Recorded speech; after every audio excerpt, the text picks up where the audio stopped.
A reading from the second book of Kings. When the Lord was about to take Elisha up to heaven in a whirlwind, he and Elisha were on their way from Gilgal.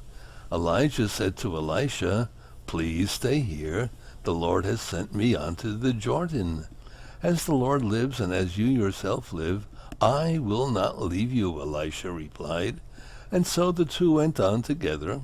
50 of the guild prophets followed, and when the two stopped at the Jordan, they stood facing them at a distance. Elijah took his mantle, rolled it up, and struck the water, which divided, and both crossed over on dry ground. When they crossed over, Elijah said to Elisha, "Ask for whatever I may do for you before I am taken from you."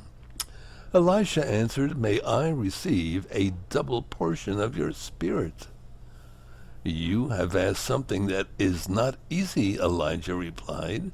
"Still, if you see me taken up from you, your wish will be granted. Otherwise not." As they walked on conversing, a flaming chariot and flaming horses came between them, and Elijah went up to heaven in a whirlwind. When Elisha saw it happen, he cried out, my father, Israel's chariots and drivers."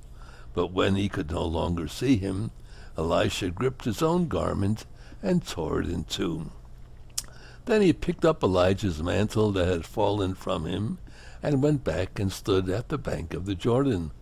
Wielding the mantle that had fallen from Elijah, Elisha struck the water in his turn and said, "Where is the Lord, the God of Elijah?" When Elisha struck the water, it divided, and he crossed over. The word of the Lord. Thanks be to God.